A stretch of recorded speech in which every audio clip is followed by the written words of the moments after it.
Som al Suplement, som a Catalunya Ràdio. Cada diumenge a aquesta hora al Suplement. Elisabet Pedrosa, bon dia. Bon dia. Com anem? Tinc son, tu avui. Sí. Costa, a aquesta hora. Doncs mira, avui nosaltres anem forts, eh? A veure, va. Suïcidi juvenil, primera causa de mort. Ens hi hem de posar, n'hem de parlar. Avui ho fem, et sembla? Molt valents, perquè el suïcidi precisament és una cosa que als mitjans de comunicació ens costa molt parlar-ne. Doncs ens hi posem. Som-hi. L'ofici d'educar a Catalunya Ràdio. Tota la vida que he patit un trastorn emocional i va ser a l'adolescència quan va esclatar. Jo sempre ho vaig amagar perquè ningú no en parlava i les persones que el patien eren mal vistes per la resta de la gent. Vaig mirar de tirar la meva vida endavant, suportant-ho tot en silenci. Vaig arribar a pensar, soc un malalt mental, ho seré tota la punyetera vida i sempre patiré. Això és el que la societat pensa, i jo m'ho vaig creure. Quan ja no vaig poder més, vaig decidir posar fi a la meva vida. Per sort, vaig sobreviure. Tenia 25 anys. Avui a l'ofici d'educar el suïcidi juvenil.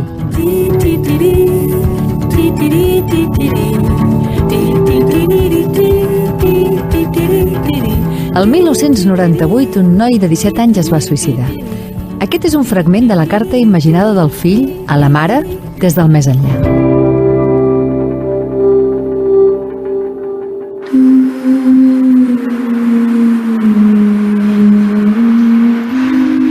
D'entrada se'm va confirmar que si et suïcides ets més important i la gent et respecta més, parla més de tu, encara que sigui enmig del tabú.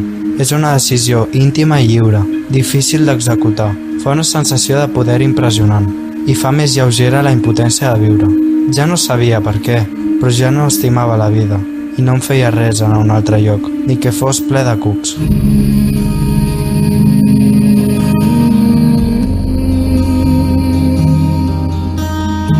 Cartes a la mare, de Marta Albadalejo Mur. El suïcidi és la primera causa de mort entre els joves a Catalunya, la primera. N'hi ha un cada 5 dies, però no se'n parla, continua sent un tema tabú. Avui en parlem. Com podem adonar-nos que un fill o un alumne es vol suïcidar? I quan va de debò? Què li podem dir per evitar-ho? Fins a quin punt es poden prevenir els suïcidis?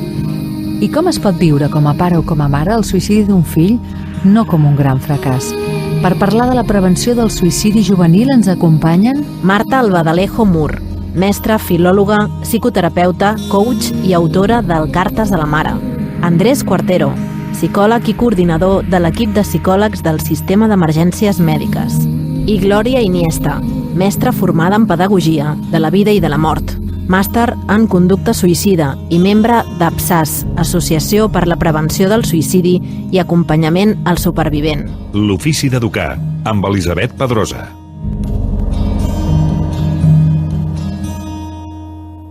Hi ha un tabú molt estès, mediàtic, social i polític, sobre el suïcidi. Carles Periques.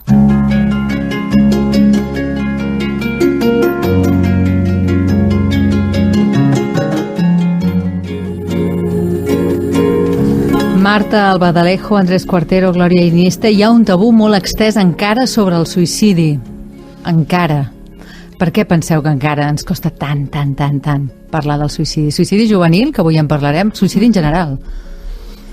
Bé, perquè al llarg de tota la història, si revisem una miqueta, ara estem en que la gent que se suïcida és malalta, abans era un delicte i abans era pecat. És un estigma, és una manera de morir, no tens decisió voluntària, no? I jo suposo que això sempre ha fet que tant per la família com pels coneguts ha estat gent senyalada. És bastant habitual pels pobles quan vas passejant, jo és un exemple que poso, i la gent, no?, que és del lloc, que és d'allà i tu vas una mica de visitant i vas parlant tranquil·lament, xerrant, i de cop i volta t'hi acostes a una casa i veus que la dona o el senyor baixen la veu. Aquí, saps qui vivia aquí? Aquí vivia el metge aquell que es va suïcidar. I això és una cosa que passa molt sovint, no? Ha estat silenciada, no és una manera de morir durant molt de temps com a pecat, i suposo que això ha fet que ens quedem tots impregnats d'aquest silenci, no? Vull dir que suposo que hi ha molts factors, però aquest és un, no? La manera de morir no està socialment acceptada, ni se li reconeix a la persona una voluntarietat. Això és molt polèmic, jo sé que en parlem molt de depressió, de malaltia mental, i és molt difícil la causalitat aquesta, perquè el suïcidi és una mort voluntària, i que veurem si la persona té la capacitat cognitiva i emocional per ser lliure, per decidir, no? Llavors, qui decideix la forma correcta de morir? A l'ordre, no? És la part mèdica, i sembla que ara no és veritat. No tothom que se suïcida és un malalt mental. Això no és cert, ni està corroborat per les dades. Persones que estan en crisis, amb un dolor intens, i que en un moment determinat poden acabar en depressió, evidentment, no diré que no, però que hi ha un dolor del que volen escapar, i aquesta conducta els hi fa pensar i els hi genera un alivi, no? Llavors tot això no ho sabem tampoc perquè, potser dels testimonis d'avui, de gent que ha fet intents, però la immensa majoria de persones que aconsegueixen suïcidar-se, la immensa majoria no deixen una gran explicació de què els hi ha portat mental, psicològica i emocionalment, i no ho sabem, ni encara que deixin nota, vale? Amb la qual podem sospitar. Jo ho sento molt i sé que això no és correcte quan es parla de suïcidi juvenil, però clar, ho estem simplificant tot a un tema de depressió i de malaltia mental, quan això és una conseqüència de moltes coses que estan passant, no? Sí que és veritat que molta gent amb depressió, la depressió és una causa, però jo llegeixo a molts llocs el 90%, i no és veritat. No és veritat. I a Catalunya, dels suïcidis consumats, sí que s'ha pogut veure que en 6 de cada 10 podia haver-hi depressió i altres trastorns emocionals. I dius, potser no és la causa, no? Jo suposo que tot això està tan amagat i no hem parlat, que arriba un moment que ara comencem a parlar, està molt bé, però hem de parlar des d'una visió, jo crec que molt més ampla que no estrictament la detecció a nivell de salut mental. Hi ha moltes més coses. Clar, i tant. I tant. És que també és la gran incomprensió, no? Com que no comprenem bé què hi ha dintre del cap de l'altre, no? Què ha pogut passar, doncs aquesta incomprensió també ens fa difícil parlar-ne, no? Cartes a la mare és un exercici de comprensió de què va passar. Marta, sí, he fet el que he pogut. Has intentat posar paraules al que podia haver passat. Sí, evidentment, les paraules que he posat en boca del meu fill no sé si me les ha dictat, vull dir que les he escrit jo, no? Però sí que he mirat de buscar a partir dels elements que jo tinc. Per exemple, heu llegit un fragment del llibre i en el fragment hi ha expressions que sí que són de la seva nota de suïcidi. Vull dir, i ell, per exemple, diu: no us pregunteu el per què. No sé per què, però no estimo la vida. Clar, sí que diu coses, no? I a partir d'aquests petits elements que tinc, i que clar, el coneixia perquè era el meu fill, i després jo em vaig formar en psicoteràpia després de passar lo del meu fill, no? I també doncs he conegut la hipòtesi del guió de vida, no? I de l'existència d'un guió de suïcidi. Doncs jo tenia elements que feien veure, clar, el que passa és que no els havia organitzat dintre meu, aquests elements, però tenia elements com per veure que en aquest cas concret, no vull dir que a tots els casos hi hagi un guió de suïcidi, però el fer l'exercici aquest de posar-hi paraules, doncs jo penso que és útil per a altres persones que vulguin comprendre. Ara, la comprensió total, mai comprenem l'altre. Glòria, arriba un jove i diu: jo no trobo sentit a la vida. Què es pot fer? Jo no trobo sentit a la vida i a més vull deixar de viure, no? Clar. Aquí també, el que apuntava també l'Andrés, que el que no vol és patir. I això és un punt de referència que no hem d'oblidar. La persona no vol deixar de viure, vol deixar de patir. Per tant, el primer pas és preguntar i escoltar-nos d'una manera sensible per com es troba aquest jove, què li està passant, com s'està visualitzant el seu dia a dia, què és el que l'envolta. Sempre, també comentàvem, la mort per suïcidi sempre és multicausal.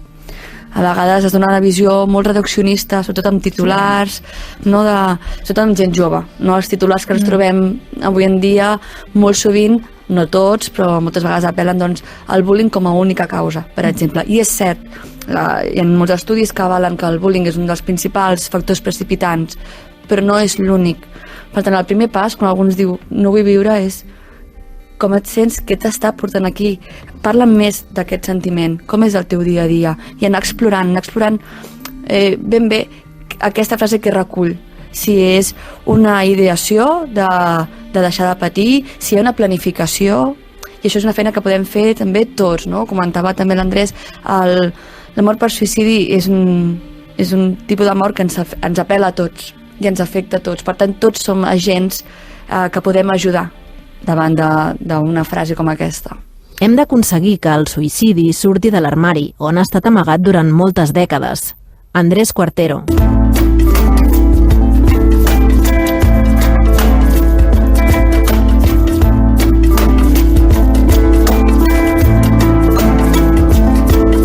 Fa uns dies vam entrevistar el Joan Antoni Malé i ell ens va parlar del suïcidi. Escoltem. No tingueu aquesta obsessió per competir amb les notes i això, perquè això és l'origen de tota la problemàtica. El competir, les notes, la carrera, el màster i trobar un treball que guanyis diners, ja, però l'altre dia va sortir. Suïcidi, primera causa o segona causa de mort de tot el món. Primera als països rics. O sigui, gent molt rica que té les carreres i els màsters, tot el que els pares els van dir, i quan ho tenen tot es suïciden. Dius, hòstia, però escolta, potser que parem abans. Suïciden perquè el que buscaven no ho han trobat. Què ens està passant com a societat en el que tenim el primer món, no sé si tot, si més no sentim que tenim tot el que efectivament segurament necessitem, no? Però que podem arribar a pensar que la sortida del patiment és el suïcidi. Sí, bueno, a mi m'agradaria fer dos precisions. Una, vull dir, estem parlant, i m'encanta cada vegada més, del tema del suïcidi, però hem de posar i hem de donar les gràcies a un fenomen en aquest país que podem parlar del suïcidi gràcies al carnet per punts. Aquí és l'origen de quan el tema del suïcidi comença a ser notícia. Quan algú descobreix que doblava el número de suïcides era el doble que els de morts per accidents de trànsit. És a dir, que ens en vam adonar de la magnitud del problema del suïcidi. Això, a partir del carnet per punts, no que tinguem una consciència ara i això hagi sortit de l'armari. Si anem als joves, que és la primera causa entre els 15 i 29 anys, anem a veure quin tipus de jove tenim. I jo crec que el tema és complex, més enllà de parlar de conflictes, de crisis, hi ha una realitat en el jovent o en l'adolescent, que es pregunta, primer, qui sóc jo i quin és el meu lloc en aquesta societat. Aquí tenim l'origen de qualsevol tipus de crisis, infelicitat, malaltia, derivació, anestèsia, drogues, etc. Quan no sé qui sóc i quan no sé quin és el meu lloc a la societat. Crisis d'identitat, personal, d'autoestima, i llavors trobarem el bullying, la pressió de l'entorn, de l'escola, de les activitats extraescolars, de tenir èxit, de consumir, perquè si no, no ets ningú, i on em col·loco jo aquí en tot això. Però hem d'entendre, Andrés, que hi ha una pressió més exagerada en segons quins temes que abans? Sí, la pròpia que es posa el jove, la que posa la societat, el grup, els amics, el ser algú, el ser popular. Jo ara, a vegades, no vull banalitzar, a vegades dic la culpa, ho dic així, sense ànim de... La culpa la té Telecinco i la Sexta, no? Perquè tothom necessita 5 minuts de glòria en aquest món. Tothom necessita protagonisme i glòria, no sé què. I els joves volen construir-se i necessiten aquesta glòria. Llavors passen moltes coses en allà, a les xarxes, en vendre la seva intimitat, en abusar, en voler ser acceptat pel grup. És a dir, hi ha tot un fenomen que abans també passava, no diguem que això és una realitat moderna, però jo crec que estan molt més pressionats ara per la família, per ells mateixos, no hi ha les mateixes oportunitats, s'ha de competir. Clar, competir arriba un moment determinat que ni tots són guapos, ni tots són intel·ligents, ni a tots ens va bé, ni tots tenim una família que ens pugui recolzar molt, no? Complicat. No, jo volia dir que has dit, si ho tenim tot, no? Com és que passa això, no? I clar, per exemple, tenim l'exemple de Cristina Onassis, no? Que és una de les persones més riques del món i es va suïcidar, no? I em sembla que quan tu has preguntat què passa socialment, doncs que potser vivim en una societat que donem molta importància al tenir, no? I no tant en l'ésser, no? En el qui soc, no? I tots volem sentir amor i sentir confiança, sentir-nos estimats, poder estimar i sentir confiança en nosaltres, no? I quan aquests sentiments no es poden donar per coses que poden passar, que no tenen per què ser, evidentment, malaltia mental, no? Però a vegades una falta de confiança doncs, pot venir de moltes coses. Un desamor doncs, ens pot passar a tots, no? Quan passa alguna cosa que té a veure amb les emocions, tenim una cultura que no ens ha donat eines per poder afrontar les emocions, no? Vull dir, poder altres cultures no es feia educació emocional, però els poemes, els plors, la mort, el mateix tractament que donem a la mort, no? Vull dir, estem en una cultura molt parapetada, molt protegida de les emocions i de la fragilitat. No es pot ser fràgil. Per prevenir el suïcidi juvenil ens cal més educació emocional. Esther Cano.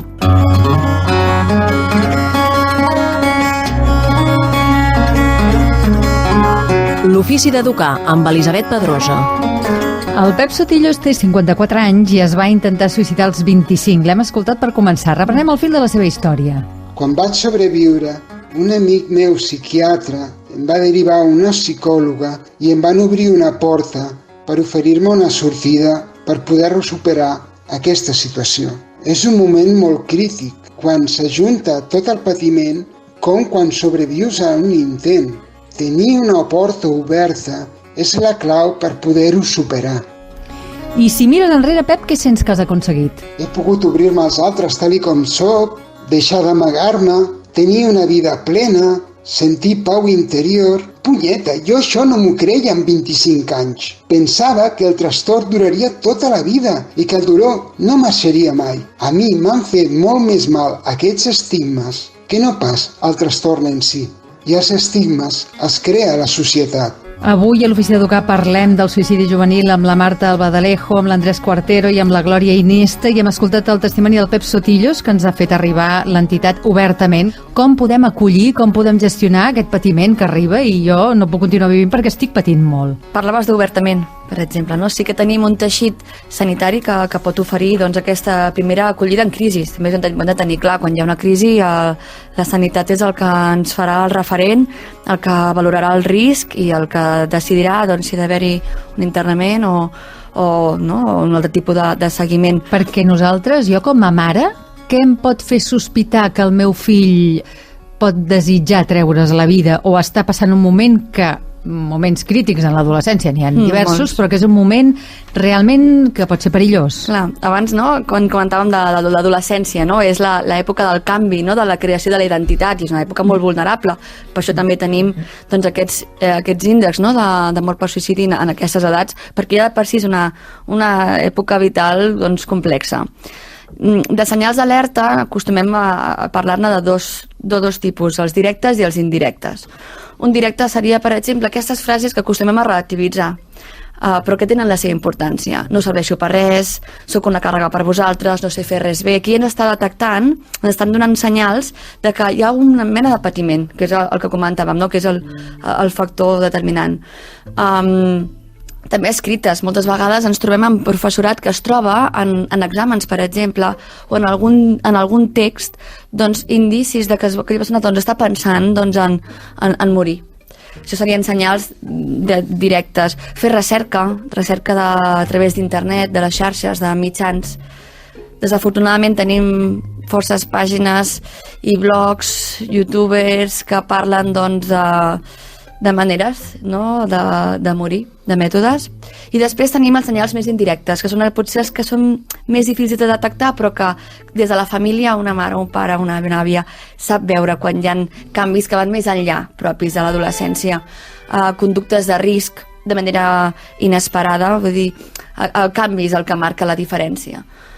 Baixament de rendiment escolar, aïllament o hiperactivitat, el fet de regalar pertinences, tot aquest tipus de canvis de conducta que et fan detectar que hi ha alguna cosa que I que no vol dir que ara, si sentiu que a casa vostra el vostre fill fa una d'aquestes coses, us poseu a córrer, Estem dient que, hem dit des del principi que és multifactorial, i si el vostre fill regala amb una mica una pertinença seva, no us preocupeu perquè no. Però sí és cert que hi ha senyals, però també ens falta tenir aquesta mirada, millor l'observació. I quan jo tinc aquestes senyals i tinc aquesta sospita, a on em dirigeixo? O què li dic al meu fill?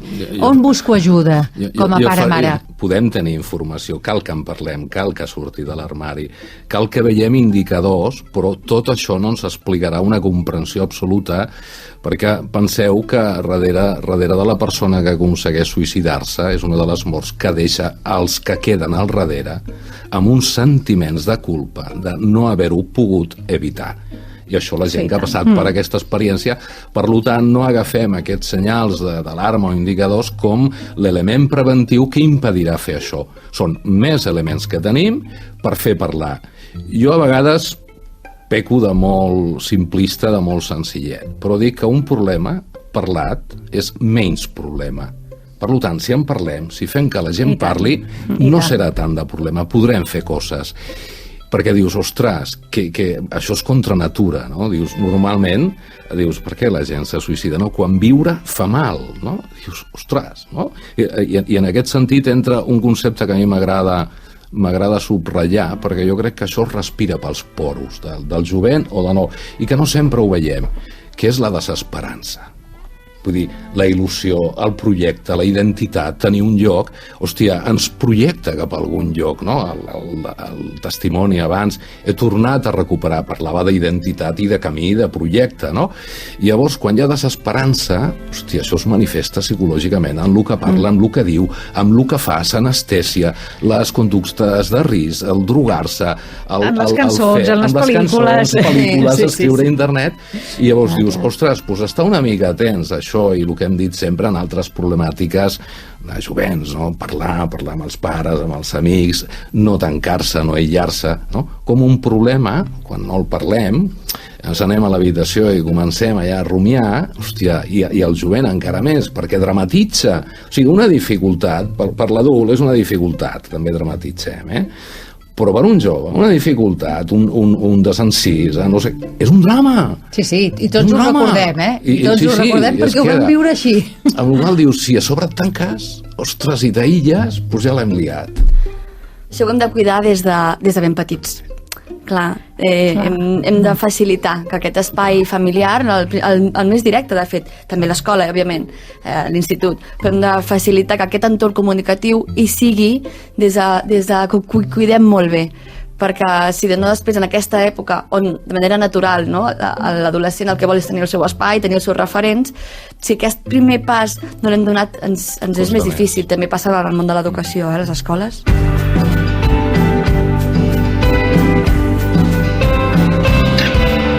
Molt sovint, les morts per suïcidi són morts evitables si es treballa des de la prevenció i amb enfocament social i no clínic. Isaura González.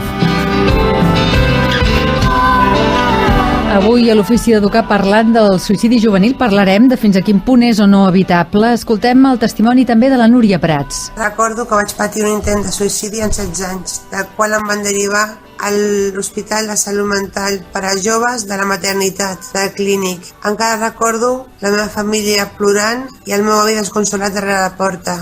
Va ser un ingrés molt dur, però del qual vaig sortir.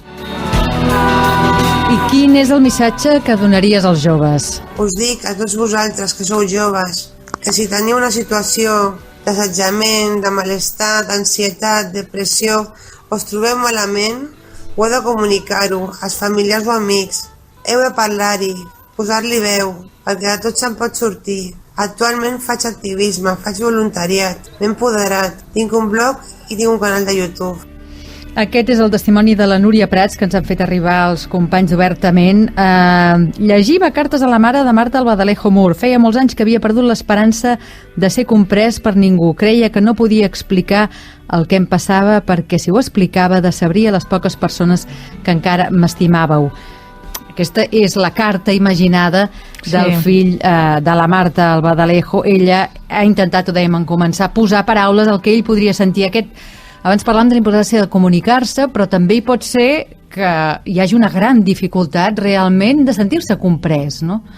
Clar, és que jo és el que, quan parlava la Glòria, no?, que deia, és tan important des de petits cultivar aquest espai de comunicació, de parlar, no?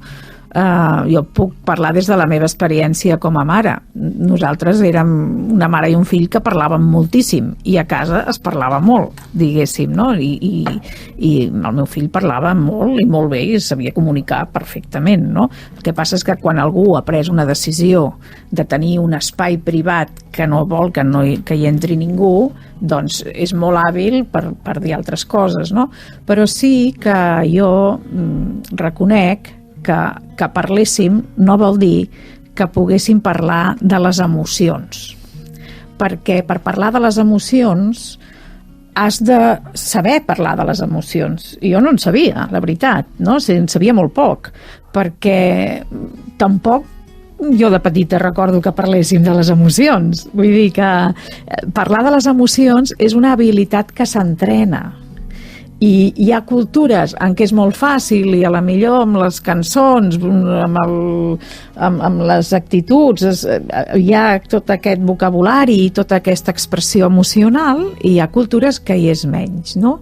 I hi ha en la nostra cultura un desig un missatge implícit que hem de ser molt forts. I això és el que amb els anys, no? Com deia l'Andrés, amb els anys ha anat a més. Hem de ser molt forts, hem de ser molt competitius, hem de ser molt brillants. I clar, aleshores qualsevol cosa que és una fragilitat mirem d'amagar-la. I penso que aquesta és una dificultat que confio que amb el temps puguem anar superant.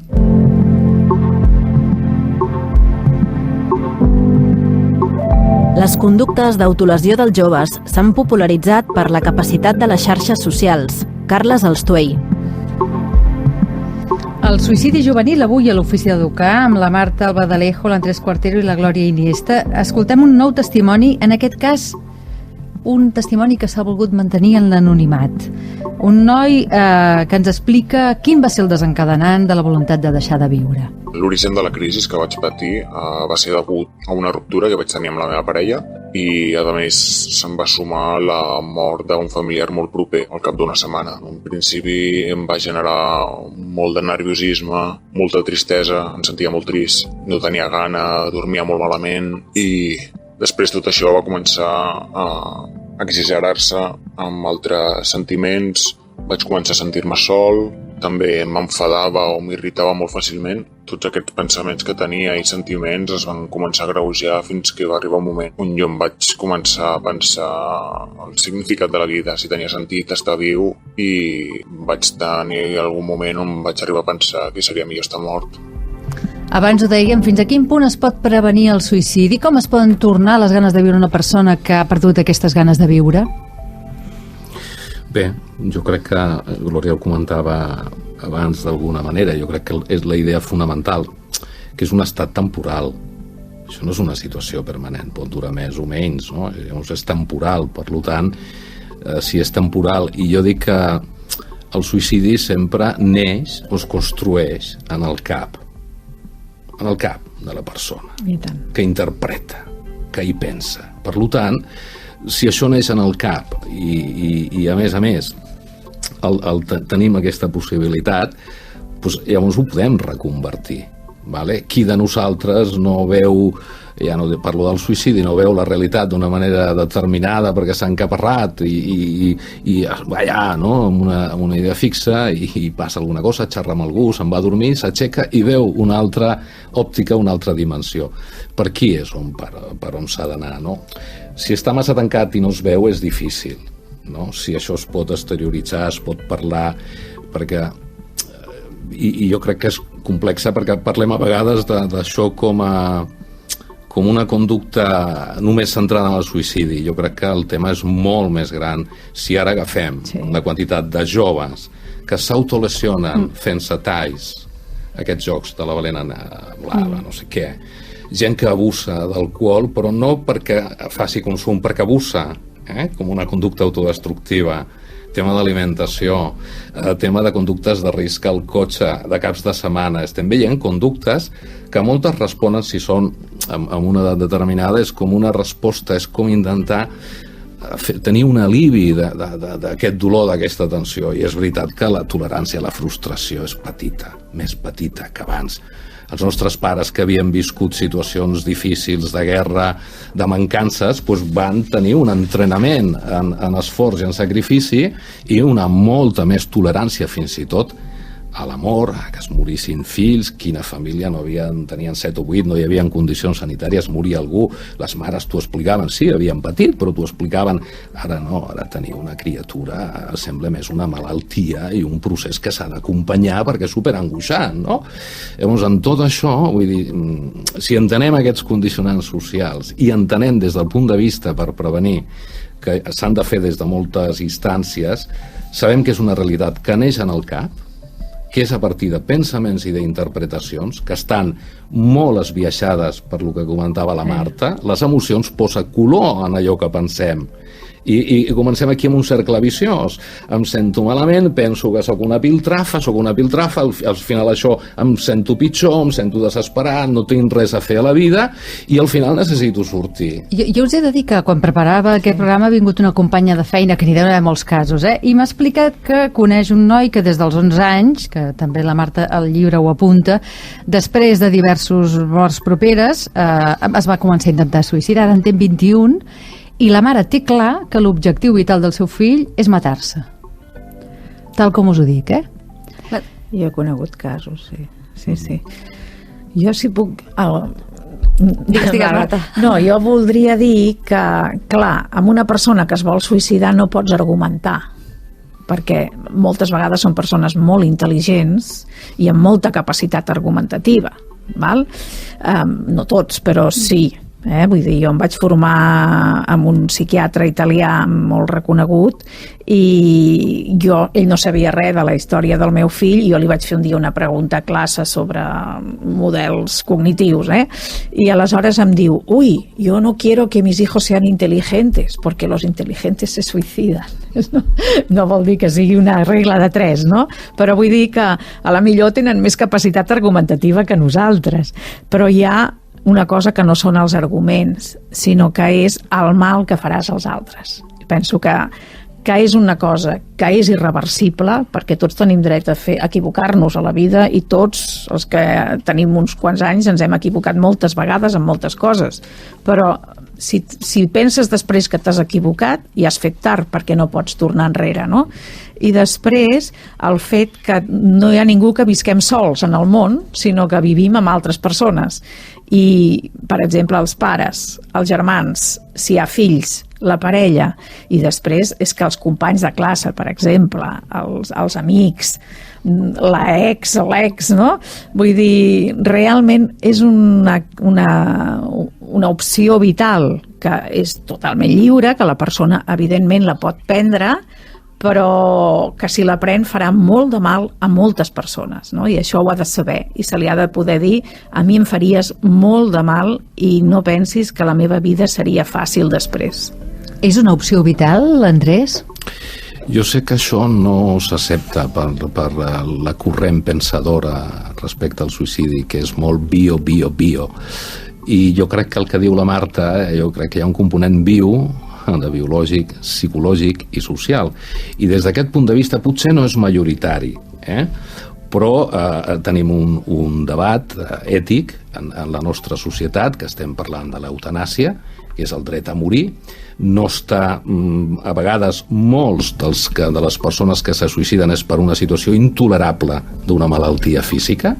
Per tant, sé que no és la corrent d'opinió que el suïcida no és lliure perquè és un malalt mental, perquè està en depressió, perquè ara està en un problema, en una crisi, i no té aquesta llibertat. Aquí és un problema a debatre a nivell filosòfic i ètic, la llibertat de decidir, perquè el suïcidi vital és com reconèixer que jo estic en plenes condicions, la meva lògica, faig la dissertació i em sento lliure, cognitiva, emocionalment per fer-ho. Ja, però si estàs en una situació de crisi, de dolor, de depressió, de desesperança, li posem interrogant, no? Ens hem de debatre molt, i perquè no en sabem res. sabem pels testimonis de gent que ha passat per una experiència tan dura, els supervivents que també estan amagats, estan allà, però sabem realment poquet de com funciona el cap d'una persona. Hi ha coses que criden l'atenció, que són tota aquesta gent que fa matances massives, no? Què els hi passa pel cap a aquesta gent? Amb el suïcida, què li passa pel cap? Tenim idees, testimonis, no sé què, però jo crec que encara ens falta... Tornem a un dels testimonis, anònim. Ell va demanar ajuda i després de parlar amb ell el van derivar a la unitat de crisi i prevenció del suïcidi dels serveis de salut mental. I com li va anar? Realment em va anar molt bé. Van ser 3 mesos de teràpia, no vaig tenir que prendre cap medicació en concret i la feina que vaig estar fent amb la psicòloga em va ajudar a deixar els pensaments tan negatius que tenia i a donar-los el pes real. Un altre punt on el tractament crec que em va ajudar molt va ser en adonar-me d'on venien moltes de les reaccions negatives que tenia cap a mi i que en moltes ocasions jo arribava a castigar-me. I el tractament, diguem que m'ha ajudat molt a veure realment d'on em venien aquests pensaments tan tòxics i a sociabilitzar més amb la gent i a centrar-me en altres coses per poder sortir d'aquell pou on em trobava en aquell moment. I què has après amb aquesta experiència? Ara, un cop finalitzada la teràpia, veig que no només he superat la depressió que tenia, sinó que, a més, he millorat les relacions que tenia amb les meves amistats, amb la meva família, també amb la meva feina. També estic molt més tranquil amb mi mateix. I de les coses que em quedaria, que he après de tot això, el no tenir por a demanar ajuda, que a vegades pensem que els nostres problemes no són lo suficientment importants com per demanar ajuda i perdre també la por a passar vergonya. I la segona cosa que trauria en valor seria l'haver-me donat compte que moltes vegades en aquests processos de depressió també hi ha un factor important que ajuda molt, que és el temps. Haver estat treballant i haver fet la teràpia et fa veure les coses d'una altra manera. Jo ara mateix tinc una idea totalment diferent del que ha passat.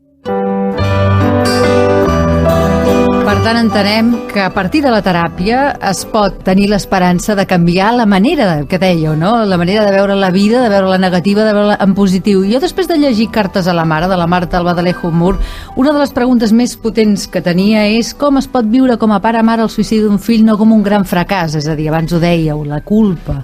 No? Què podia haver fet jo per evitar que això passés? No? I això ha de ser molt dur. Crec que és en una pel·lícula Mar Adentro que hi ha una frase que diu només hi ha una cosa pitjor que se't mori un fill, que és que se't vulgui morir un fill. Clar. Mira com es fa, doncs, com moltes coses a la vida, no? La vida és un aprenentatge. Jo penso que veient-ho des de la perspectiva de l'aprenentatge i no des de la perspectiva que això és un concurs per veure qui té el fill més brillant, amb més màsters o més amb campionats que fa maratons o no, vull dir, no, els fills no són el nostre èxit, els fills si tenen èxit són l'èxit d'ells, no l'èxit dels nostres pares, no? Vull dir que aquest aprenentatge, que a vegades la vida ens fa uns aprenentatges així bastant durs, no? Ens posa unes lliçons d'aquestes dures, doncs té a veure amb una actitud més àmplia, global, més humil, no? De veure que les coses que ens passen a la vida no són perquè nosaltres ens les busquem necessàriament. Marta, tu que has escrit aquest llibre, què li dius ara al teu fill, allà on sigui? Que és el millor fill que he pogut tenir. Què podríem dir a tots aquells que tinguin una història personal en el que sentin que hi podrien haver fet alguna cosa i no van fer prou? La culpa, el que et porta són els que hauria pogut fer jo. El procés de dol és un procés actiu. No? Vull dir, la Marta ha fet un creixement, abans ho deies, abans no sabia massa cosa de l'educació emocional. Nosaltres també som una associació formada per supervivents, per persones que hem perdut un ésser estimat per suïcidi. I en el nostre cas, doncs, tots hem fet aquest creixement en aquest sentit, no? Amb l'associació, doncs, fent aquestes tasques d'acompanyament, de divulgació, i el dol és un procés actiu. La culpa hi serà, i hem d'aprendre a conviure amb ella, perquè s'ha de manifestar, hem de poder enfadar-nos, enrabiar-nos, cridar, i també jo penso que el procés de dol, aquest trànsit pel dol és essencial, la companyia, la vinculació amb les persones. El procés de dol no es pot transitar si un té soledat. A mi m'agrada molt parlar, per exemple, amb infants, de pèrdues, de canvis, de transformacions i de dol. Els dols es relativitzen. Tots tenim canvis i pèrdues en la nostra infància que ens van ensenyant maneres d'enfrontar-nos en el nostre dia a dia. Quan tens una pèrdua tan significativa, no?, com la que estàvem comentant, això et trasbalsa, et marca un abans i un després de la teva vida. La culpa hi serà, acollim-la, deixem-nos acompanyar, que no és sempre fàcil, i demanem ajut, Demandes molt breus en el tema del suïcidi juvenil, suïcidi en general. Què ens està faltant, Andrés? Parlar obertament en tots els espais on estan els joves, donar petites eines concretes de què poden fer. Abans parlem de la família, però també podem parlar amb els amics, que parlin entre ells de quines senyals han d'estar atents i què fer, i sobretot també donar-los estratègies per si els hi passa, no? Estratègies concretes de dir, sabem que funciona molt bé quan fem teràpia, si aconseguim un contracte de postergar, molt bé, passa res, ara estàs en un moment potser d'impuls, fem un contracte, esperem 24 hores i demà, si vols, ja et suïcidaràs, i si podem parar, podem reconvertir. És una de les estratègies que més funciona. I, si tu, perquè els nanos es coneixen, si veus que no et pots controlar, no estiguis sol.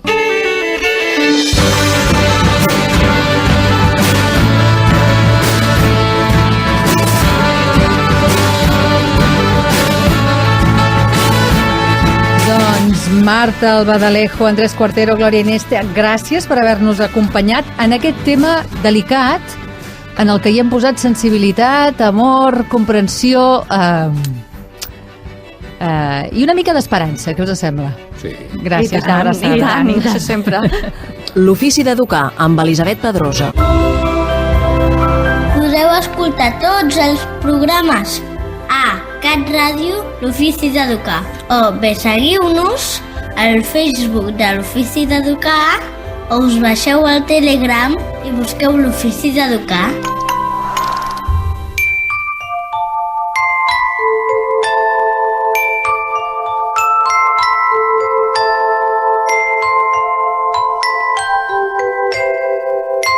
Llibres per somiar. I el llibre per somiar d'avui és La sopa de l'avi, de Mario Saz, un llibre que ens presenta el Jaume Centelles. Recordeu que és el creador de la pàgina La invitació a la lectura i que ha escrit un fabulós llibre que es diu La biblioteca al cor de l'escola. Jaume, aquesta història avui per parlar-nos del tema que hem estat parlant avui al programa. És una història molt ben escrita.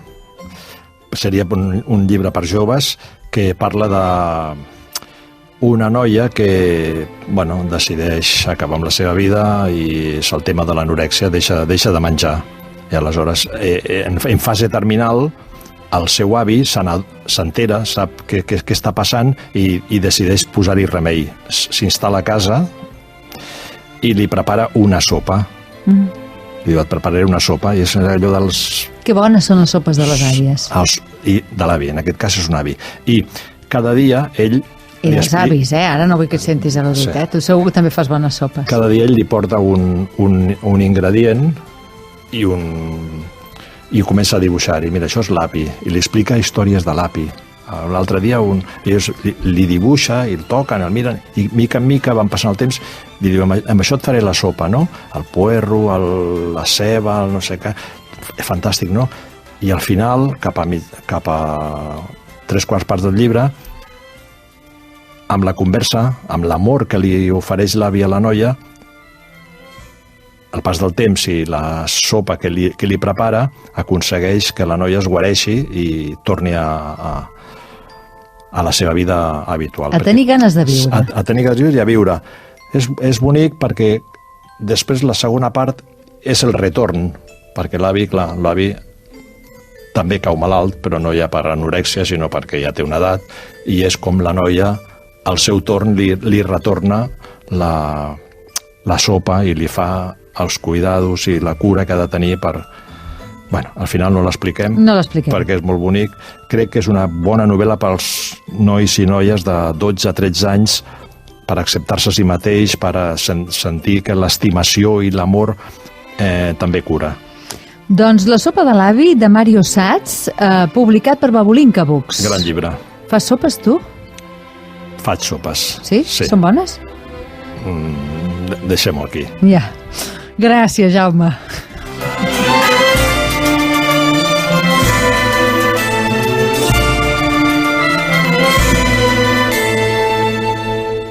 I una escola que m'ajudi a créixer. Avui a l'Ofici d'Educar escoltem històries a la natura. Avui, la de l'Alba. Cristina Gutiérrez, directora de la Granja Escola de Santa Maria de Palautordera. L'Alba era una nena de 4 anys que va venir a la granja de colònies amb la seva classe de P4. Era una nena menudeta, moreneta i amb el cabell rinxolat. Aquella tarda vam fer l'activitat de connectar amb la natura i vam anar a passejar pel bosc de la granja. I mentre passejàvem va començar a ploure. I en comptes de marxar corrents cap a la casa, doncs vam seguir passejant pel bosc, tranquil·lament. Quan vam tornar, la nena, mitja emocionada i mitja emprenyada, tota l'hora ens va dir: «M'he dutxat sota la pluja del bosc i no ha passat res». La petita es va estranyar de que sempre, fins ara o fins aquell moment, com a mínim, se l'apartés de la pluja, com si fos perillosa, quan es va adonar aquell dia que era divertida, refrescant i que la feia sentir molt i molt bé. Sabeu, de vegades els adults som molt incoherents i confonem els nanos fent-nos creure que una cosa és dolenta, com la pluja, per exemple, quan no és pas cert, oi que no ho és? La pluja és natura, és sana, divertida. Per què insistim en apartar a les criatures d'ella? De què les volem protegir? De que es mullin? Per què no escoltem aquesta petita de només 4 anys quan es diu «i no passa res»? La creiem? Especialment quan ho diu des de l'experiència, des de quan ho ha viscut i sentit. Què us sembla allunyar-nos del món artificial sempre que sigui possible, com quan cau aigua del cel, i sortim quan plou? Us atreviu a construir, a més, un món dels nostres fills i filles basant-lo en una realitat el més natural possible?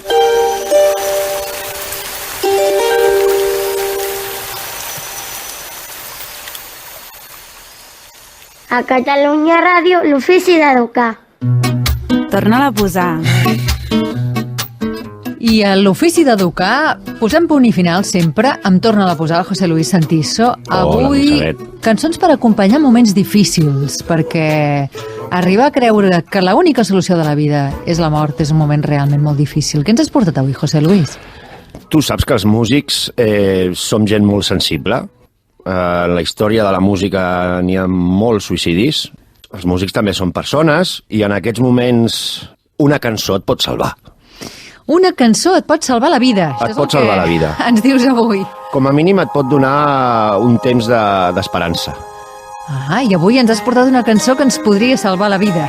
Una cançó que potser no és l'estil que jo buscaria, però que jo en un moment donat de la vida també molt dur la vaig trobar i em va arribar. Hay una estrella en tu interior, ya sé que no la puedes ver. Hay tanta luz que se apagó, ya sé que en tu dolor se fue. Cuéntame, puedes contar, no juzgaré tus pasos. Escúchame, te escucharé. Del Manuel Carrasco, un triomfito. Mai m'hauria imaginat que a mi un triomfito m'arribaria, però en aquell moment necessitava que algú m'ajudés i va sonar una cançó i va ser la cançó que em va acompanyar. Perquè a més diu coses molt importants com no juzgaré tus pasos, no jutjar, te escucharé. Al final todo salió mal. Saps allò que et diuen, va, home, va, que no és per tant, vinga, anima't. No, la persona no necessita que li diguin. I ell ho diu, no, al final todo salió mal, que és com tu et sents en aquell moment. No et pots identificar amb algú que et diu, vinga, que no passa res. És una cançó que va acollir el teu malestar en aquell moment. Sí, molt profund. I el va ser balsàmica, aquesta cançó amb tu. Em va ajudar molt, vaig plorar molt, vaig cridar molt, em va ajudar a no sentir-me sol, que és el que té la música, que t'acompanya. Clar, ara podríem preguntar quines cançons us han salvat la vida i això donaria per un altre programa. Jo el que us recomano és que si esteu en un moment molt dur, escolteu, perquè segurament el destí us portarà una cançó que serà la vostra cançó. Cuando preguntes el por qué, comienza por pensar en ti. Cuando te olvides otra vez, empieza por quererte a ti. Cuéntame, puedes contar conmigo a cada paso. Escúchame, te escucharé. Així que avui l'Elisabet Pedrosa està plorant, així que jo acomiadaré el programa. No, és que he pensat moltes cançons que m'han salvat la vida. Moltes. I gràcies a ella segurament sóc aquí, clar. És el poder de la música. Doncs res, amb aquesta música i a totes aquelles que us salven la vida cada dia, acabem aquí aquesta part del suplement, que som la gent de l'ofici d'educar. Seguiu amb els companys del suplement. Com diem sempre, que sigueu lúdics, sigueu positius, sigueu alegres i no perdeu l'esperança. I no deixeu de somiar. I, escolta, Roger Escapa, estigueu suplementaris. Què et sembla? T'agrada que diguem això? Suplementaris. El concepte m'agrada molt. I això de sigueu lúdics i sigueu positius, a aquestes hores del matí també és positiu. Tot i que jo crec que nosaltres som el vostre suplement i no a l'inrevés. Però, bueno, deixem-ho aquí. Deixem-ho aquí. Vinga, va, fins les 7 del matí. Petons. L'ofici d'educar. Amigo.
Ya sé que no la puedes ver.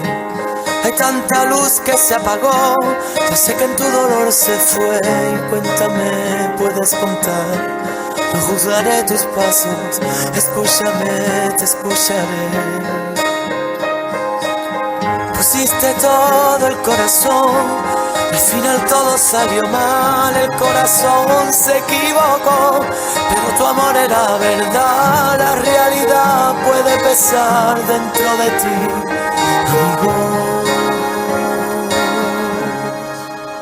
Te quiero, te quiero, te quiero, te quiero. No dejes de soñar, no dejes de soñar, no dejes de soñar, amigo. No dejes de soñar, no dejes de soñar.